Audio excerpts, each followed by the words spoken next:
Oi, eu sou o Fábio E eu sou a Larissa.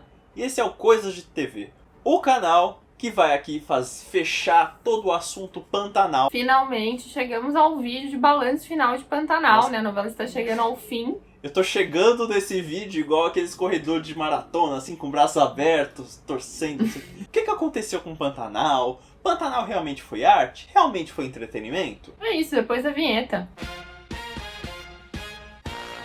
Antes de mais nada, é necessário um disclaimer aqui no canal, falando que sim, falamos mal de Pantanal antes da estreia. Temos muitos vídeos aqui, vocês podem comprovar, que nós estávamos falando, olha, nós não estamos acreditando muito nessa novela. Por quê? Porque não tínhamos um histórico de remakes acontecendo na faixa das 9, o último tinha sido lá na década de 80... E teve toda a questão de, vai ser uma mudança de gestão, eles vão tentar ser uma coisa mais artística. Esse tipo de novela mais artística não costuma dar tão certo. A gente mesmo não costuma gostar muito de novela mais artística assim. Enfim, foi um monte de coisa e o nosso chute foi que Pantanal não ia dar tão certo assim. Foi isso que aconteceu? Eu acho que foi um chute mais ou menos correto, né? A gente estava à frente do nosso tempo, se for ver, né? Talvez, porque assim, Pantanal começou com um enorme fenômeno, né? E que realmente era muito boa, né? Ali nos primeiras semanas era uma novela em que acontecia muita coisa. E aí depois, eu acho que tem um marco ali que é realmente a morte do Levi, a cena da morte do Levi, em que as coisas começam a andar num ritmo um pouco mais lento. Alguma parte do público foi perdendo o interesse, né, na novela. Ela já não estava todo mundo tão pantanalizado, já não tava mais tão, né, todo mundo mandando tocar cavalo preto, respondendo câmbio, né, falando fala muda. Então, assim, acho que deu uma caída. Quem não deu certo foi um Lugar ao Sol, né? Sim, Mas aí obviamente. a gente pensa nesse negócio de, deu certo, deu errado, também tem o dedo da própria emissora, né? Porque, por exemplo, O Lugar ao Sol foi completamente ignorada pela Globo, né? Não fazia matéria, não divulgava nada. Ela estava passando uma novela lá e esperava que as pessoas descobrissem isso. Inclusive, às vezes, até passando em horários diferentes do habitual. Sim, Alice Amans merecia muito mais respeito, né?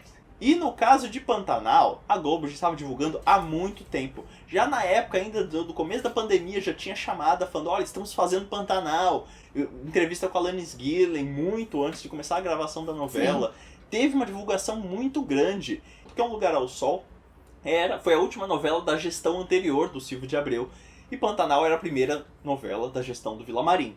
Ou seja, quando um chefe está chegando novo no departamento, ele quer mostrar serviço. Ele quer valorizar as mudanças que ele quer implantar e não o serviço que outra pessoa fez. Você está sabotando um horário importante da sua grade para valorizar outra coisa, mas enfim, isso foi o que aconteceu, né?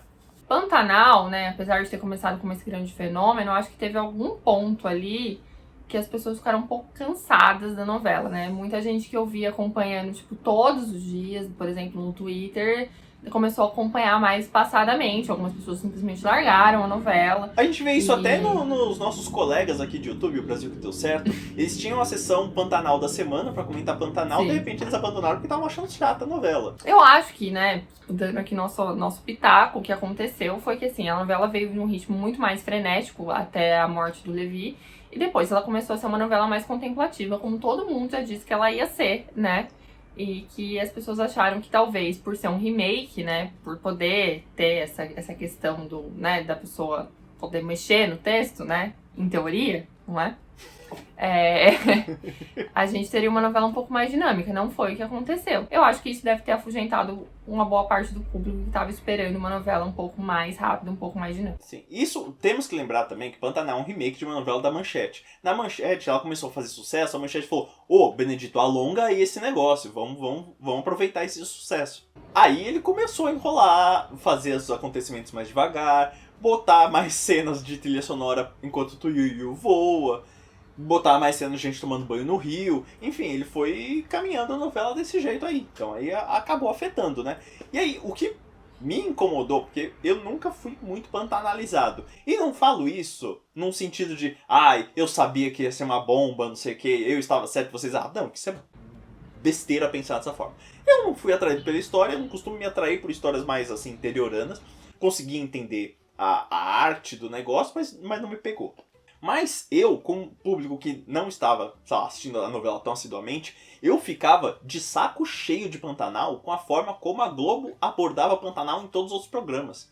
Teve um momento Pantanal no Encontro, um momento Pantanal no Altas Horas, um momento Pantanal na Ana Maria. Nossa, saturou muito, me irritava muito. Toda vez que eu ligava lá, tinha algum ator de Pantanal comentando alguma coisa de Pantanal. E aí coincidia com a novela não acontecendo tanta coisa assim. E eles voltando sempre nos mesmos assuntos, nos mesmos memes.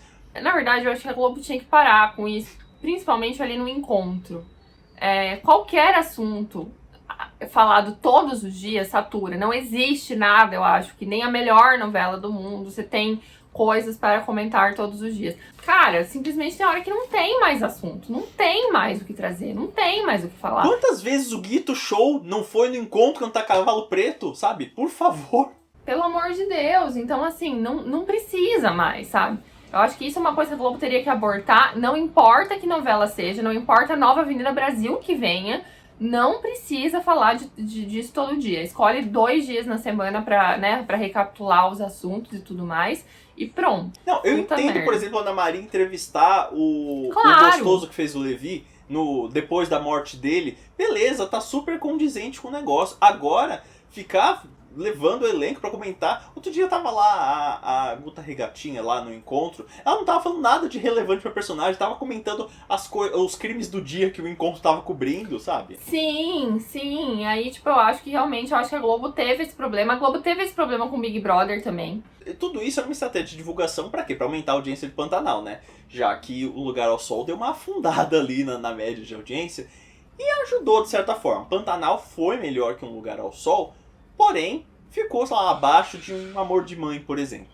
Eu achei interessante a audiência de Pantanal, porque embora ela tenha crescido muito rápido, até por causa da divulgação maciça e tudo mais, ela ficou muito tempo num platô, estacionada ali entre 29, 30, 31 pontos, e não saía dali de jeito algum, quando no normal de uma novela, se você pega, sei lá, qualquer dado, juntando a audiência de novela, a audiência sempre vai meio que crescendo um pouco, sabe? Pouco a pouco, quanto mais chega próximo do final. O que aconteceu em Pantanal foi que deu uma aumentada nessa reta final, até porque tem muito mais acontecimento. Tem a questão do Alcides, que ficou muita gente curiosa. Minha própria mãe me mandando mensagem no meio do nada perguntando o que aconteceu com o Alcides.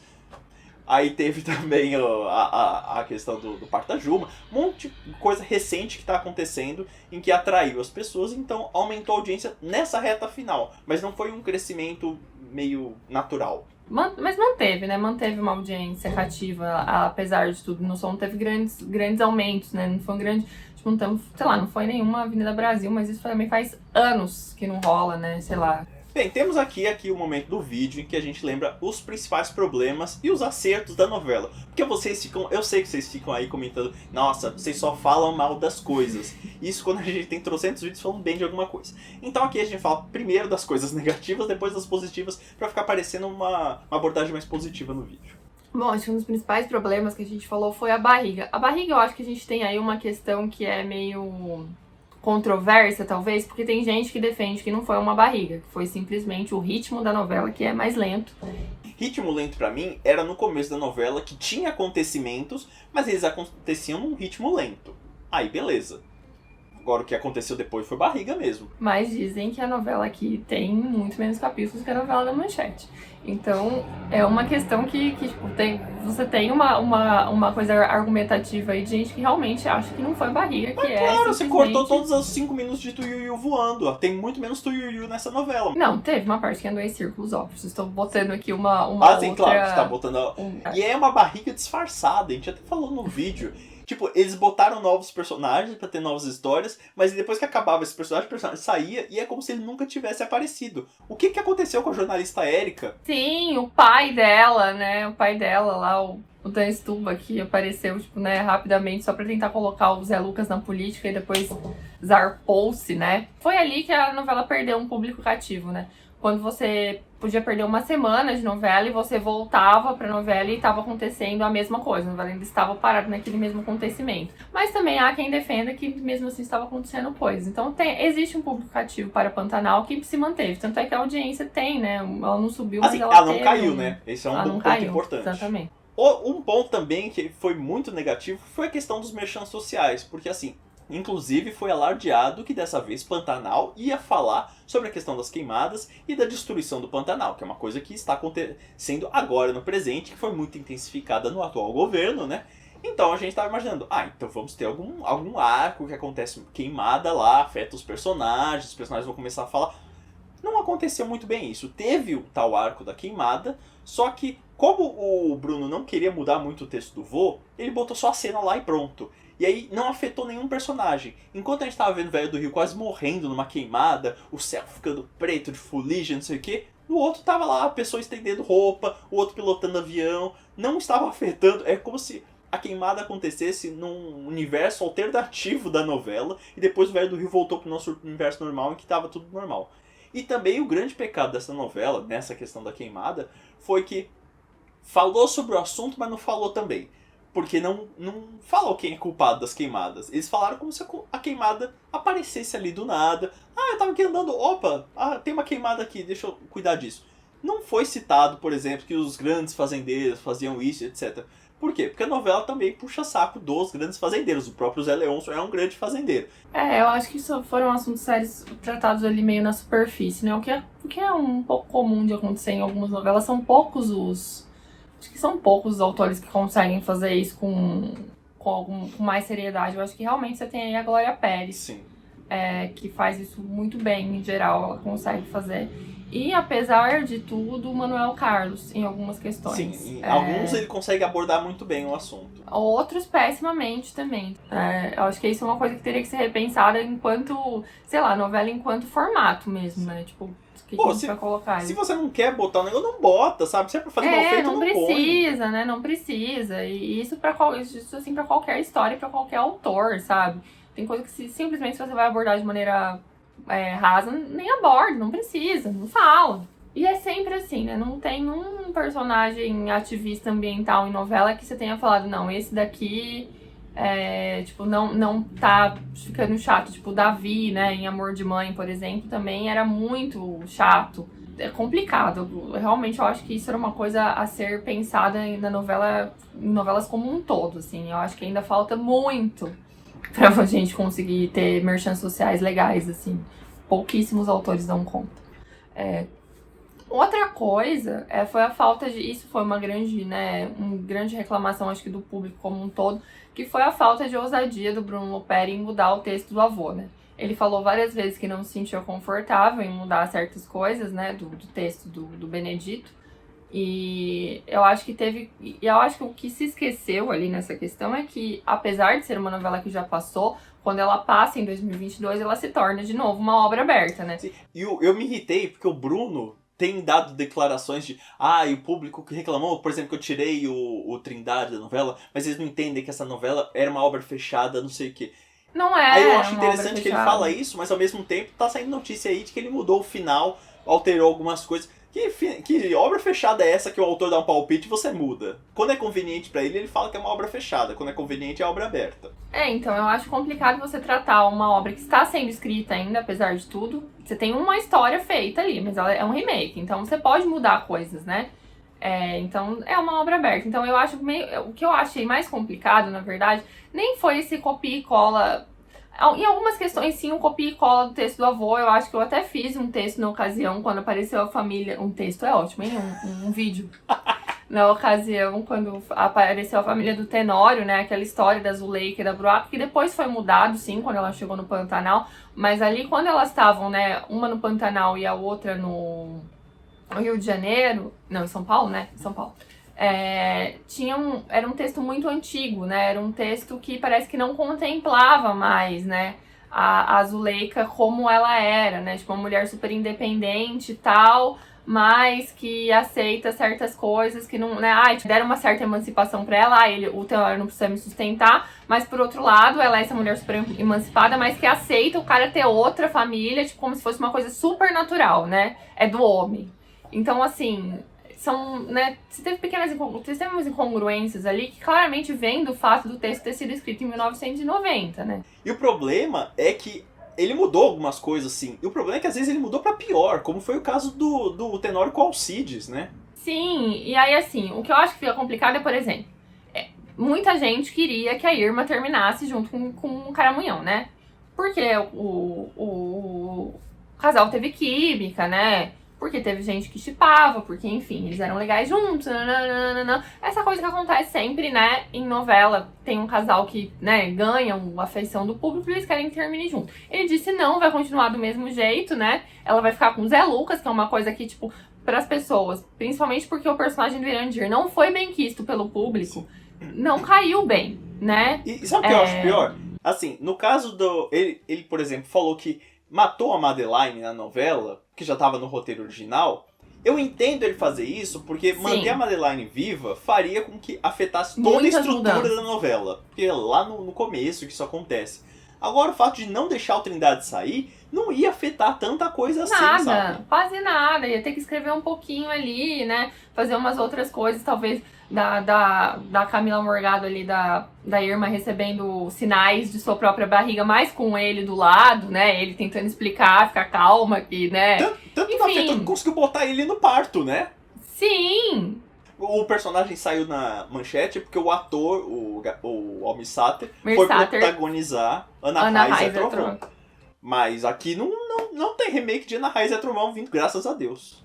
Então, e aí assim, completamente possível ter deixado. Aí isso não dá pra fazer, não vamos fazer, embora o público tenha pedido absurdos, tenha tido, tipo, campanha nas redes sociais, né, teve uma parada dessa, teve hashtag que subiu, isso não pode. Agora, mudar o castigo do Alcides dá pra fazer. Nisso ele falou, vou fazer, vai ser legal, né? E o pior é que, nossa, ficou muito terrível a cena, porque no original o Alcides, como punição por ter um relacionamento com a Bruaca, ele foi castrado pelo Tenório. Dessa vez, eles não mostraram pra gente, não foi uma coisa super explícita, mas houve uma violência sexual ali. Eu achei uma cena bastante pesada, muita gente falando, mas não sei o quê, porque vocês não veem série e tal, Eu acho que é diferente. Novela, infelizmente, é uma mídia diferente, porque você tá simplesmente mudando de canal às 9 da noite, e não é uma... vamos colocar... A novela não tem histórico. A novela da Globo não tem histórico de ter cenas pesadíssimas nesse horário, desse jeito, com violência, desse tanto. É uma questão de costume, é uma questão de contexto, né? Dentro de um horário X. Você tem lá a cena da Flora jogando picanha pro seu Gonçalo morrer. Mas tem um alívio cômico ali, né? Tem uma coisa que dá uma leveza, né? Tipo... O próprio fato de ser peças de picanha, sabe? Que é uma coisa que, tipo assim, não é... Você consegue entender que aquilo só poderia ser feito por uma pessoa completamente psicopata da cabeça, das ideias, né? Que foi o jeito que ela foi construída. E que é claramente uma cena de novela, sabe? É tão absurdo. Sim, porque ninguém vai fazer aquilo na vida real. Ninguém vai aquela peça de picanha pra botar... E outra, nem é possível, eu acho, que simular um infarto desse jeito, sabe? Você da pessoa, enfim. Fora que nem é possível comprar picanha hoje em dia ao preço que tá a carne, né, gente? Ou, sei lá, a cena da Rita sendo enterrada viva, né? Sabe, não é uma coisa que faz parte do cotidiano das pessoas. Eu tenho muito trauma de ter sido enterrada viva. Não, sabe, eu tenho trauma porque meu avô faleceu porque alguém jogou peça de picanha. Não existe. Simplesmente é uma coisa do universo ficcional, né? Então, como você não consegue se conectar, você fica menos chocado.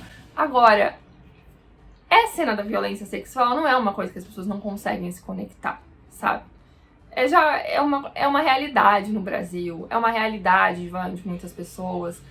Eu acho que você tem que ter cuidado para abordar certos assuntos em novela, e nesse caso eu achei que faltou cuidado, achei que foi uma cena muito pesada, e assim, mas ele foi castrado da outra vez e teve sangue. Outra coisa que não é uma realidade, tipo, a não ser lá, sei lá, você pode falar que em 1990, nos rincões do Brasil isso acontecia, mas não é uma realidade possível em 2022, tipo, dentro de um contexto que a gente vive, as pessoas serem castradas. Não é uma coisa que você ouve, não é?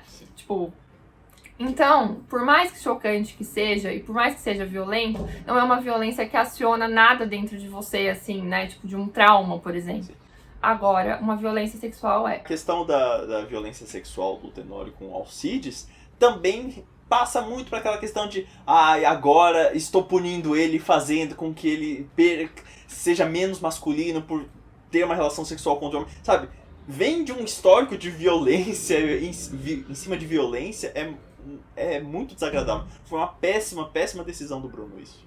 A justificativa, agora eu vou falar um pouco também como pessoa que já estudou masculinidades, é desconstruir, né? Desconstruir não, mas assim, mostrar o quanto a masculinidade tóxica faz com que as pessoas tenham, né? O Tenório enxerga a Bruaca como sua propriedade, e então ele tem que punir tanto a Bruaca quanto o Alcides por terem mexido com algo que é dele, né? E segundo o Bruno Peri, a questão disso seria mostrar justamente o que a masculinidade pode fazer, porque, enfim, só na cabeça de um cara extremamente machista que, né, esse tipo de violência tornaria o Alcides menos homem, né? Mostrando o quanto que ter sido criado ali dentro daquele contexto. Eu até entendo a questão, né? Tipo, de fato, isso é uma coisa que acontece. Você ouve isso da boca de um vilão, ok, né? Você tem homens que têm de fato esse pensamento, isso está entranhado ali, né? E principalmente se você está falando de um contexto como Pantanal. Mas eu acho que há modos de se abordar essas questões que talvez não precisasse você se recorrer a essa cena e essa violência em especial, entendeu? A masculinidade tóxica causa milhares de problemas aí. Mas eu acho que talvez houvessem outros exemplos para abordar essa questão, que não isso daí.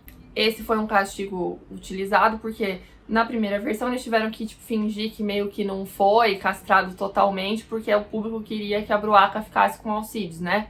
Então foi uma coisa meio, é reversível, embora não fosse reversível. E aí optaram por essa violência como se fosse mais fácil de reverter. E aí eu tenho um problema muito sério com isso, porque eu não acho que esse tipo de trauma seja uma coisa reversível, né? Simplesmente porque não foi físico, não significa que, é óbvio, a pessoa vai continuar vivendo depois disso, vai arrumar modos de tratar e tudo mais, mas é uma coisa que marca, né? Então, assim, eu acho que são muitas pequenas questões ali que vão se levantando, né, e tal, e que acabam fazendo com que essa tenha sido uma escolha, eu acho que pelo menos bastante equivocada, né? Eu acho que pra você tratar bem desse assunto, você teria que fazer toda uma coisa ali atrás, todo um contexto que a novela claramente não vai ter tempo de tratar, né? Sim. Então... Mas vamos falar de coisa boa? Vamos sim, porque teve coisa boa também na novela. Mesmo eu que não gostei tanto, eu sou capaz aqui de comentar isso. Trazemos aqui uma lista de atores que estavam incríveis. Não vamos falar individualmente deles, claro, né? Porque faltaria tempo aqui no vídeo. Mas todos os atores que serão citados aqui na nossa listinha fizeram trabalhos excepcionais. Isabel Teixeira, Alanis Guillen, Murilo Benício, José Loreto, esse eu que coloquei, porque ele tá lindíssimo nessa novela, me desculpa. Irandir Santos, Camila Morgado, Gabriel Sater, Henrique Dias, Juliana Paz. A gente até esquece que a Juliana Paz estava nessa novela, mas ela tava, e ela tava ótima ali com o Dona Manhonça. Eu acho que se eu fosse destacar alguém, um dos grandes destaques seria Isabel Teixeira, que carregou essa Maria Bruaca. Teve momentos ali na novela, teve momentos em que a novela deu uma caída, em que a Maria Bruaca carregou a novela nas costas, né? Até hoje o Fivela de Respeito é usado graças a Dona Maria Bruaca. E Juliano Casarré tá muito bem também, embora às vezes a pessoa física tenha, né, questões aí, mas tá muito bem. Tá muito bem como Alcides. Murilo Benício, que começou mal assim, no sentido de que muita gente podia achar que simpatizar com o Tenório, né, que é na verdade um vilão dos piores, mas acho que ele conseguiu fazer muito bem essa coisa de que, na verdade, um vilão nunca... A pessoa má, nem sempre ela se mostra uma pessoa má em todos os momentos, né? É um cara que foi lá tomar café com você, às vezes, né? Tipo, um cara, ele é um cara legal, ele me trata bem, não sei o quê, e de repente você descobre que ele é um grande monstro. O Gabriel Sater, que pra mim é um grande destaque em tudo, né? Um belo exemplar de É o seu José Loreto, né? Eu José Loreto não faz meu tipo, faz zero meu tipo. Eu acho que, de novo, falando principalmente algumas questões ali da Maria Bruaca, eu acho que ela entregou um texto muito bom. Tenório também tem um texto muito bom. Muitas pessoas têm textos muito bons. Em geral, o texto de Pantanal é bom. Sim, acho que ele tem traz que falar. momentos muito sensíveis. Aí a gente não tem realmente o que falar, assim. Tanto no humor, num certo humor ali, em algumas partes, né? Como também quando tem que tratar de assuntos sérios, né? Tipo, sei lá, a opressão da Maria Bruaca. Eu acho que teve textos ali, teve partes que a Isabel carregou muito bem o texto. E também temos que falar do espetáculo visual, porque assim, Pode não ter sido das novelas mais animadas do mundo? Pode não ter sido. Mas não pode falar, não pode chamar ela de feia, não. Não.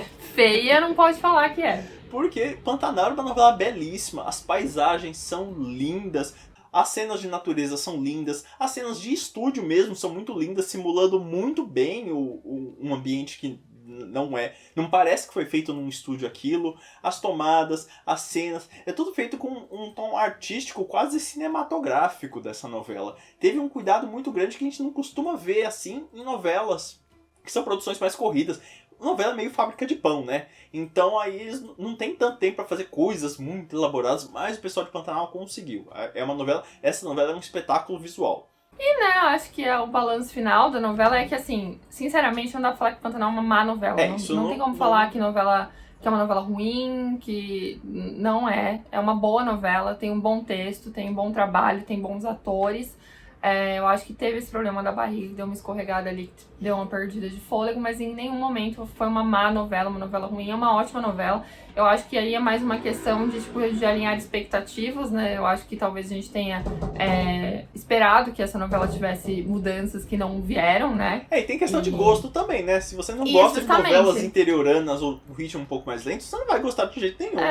Eu acho que é isso. Eu acho que é muito mais isso, assim. Teve muita gente que continuou acompanhando, que continuou super pantanalizado, que continuou assistindo. Eu acho que também a Globo acertou na memória afetiva, porque teve muita gente que resolveu assistir porque já tinha assistido o original e gostava, né? Então é uma boa novela, trouxe de volta as pessoas pra esse horário que foi realmente botado pra baixo com a Alicia Manso, por mais que eu tenha gostado de assistir Um Lugar ao Sol, assim, apesar de todos os erros.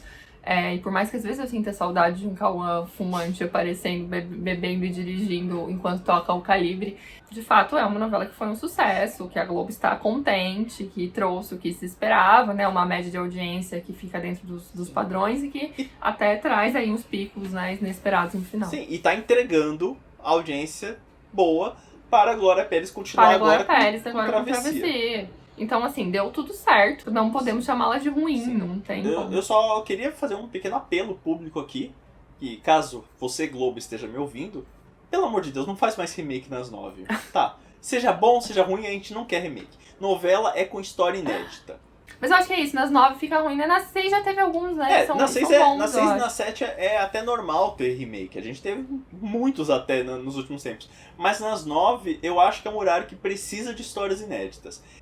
Talvez o fato de terem feito um remake de Pantanal indica que nós não temos autores que façam histórias inéditas ao estilo Pantanal, sabe? O Benedito não tem mais saúde pra escrever novela. Eu acho que a Globo, na real, tá perdendo muito. Eu não sei como é que vai ser isso, assim. Já falou isso, né? Sim, a gente falou isso no outro vídeo. Ela perdeu a editoria novela interiorana, sabe? Perdeu a editoria novela interiorana, perdeu a editoria Problemas dos Ricos, do Leblon, assim, né? Que, tipo, histórias de cotidiano, né? Imagina se você virar, sei lá, Televisa, né? Nossa, Deus me livre, imagina todo horário. E o pessoal torcendo, eu quero que venha remake de não sei o que. Não, gente, não torce pro remake. Tem o Globoplay aí, você assiste a novela lá bonitinho. Você não precisa de remake, não. Eu acho que também, se a gente não trouxer novas histórias, esse horário das 9 não se renova, e aí a gente vai ter um problema sério mesmo daqui a algum tempo, assim. Quem vai escrever, né? Valcir, né? O Valcir, até quando que o Valcir vai conseguir, né, segurar o horário das 9 nas costas? E se você quiser acompanhar vídeos sobre outras novelas, inclusive vem aí o vídeo da gente falando a história de Travessia. É o próximo vídeo, né? Então fica aí que é o próximo vídeo que a gente já vai falar sobre a história de Travessia. Vamos ter vídeo também falando sobre o último capítulo de Pantanal, vai entrar aqui no sábado, logo após não, né? No dia seguinte à exibição do capítulo final. Também vamos ter isso pra Travessia. Enfim, vai ter muito conteúdo aí de novela pra você que gosta. Vai ter muito conteúdo de estreia. E você pode seguir a gente nas redes sociais que estão aparecendo aqui embaixo. É isso, vai estar tudo lá, todos os nossos vídeos, todas as infos vão estar lá. E é isso, conta pra gente o que você achou de Pantanal, se foi pantanalizado, você largou Pantanal depois de uma certa parte, você sempre soube que Pantanal não ia dar certo, por isso não assistiu, que teve uma galera que veio comentar isso aqui já. Conta aí, abre seu coração sobre a novela e é isso, até o próximo vídeo. Até mais. Tchau. Beijo, José Loreto. Beijo para Gabriel Sater.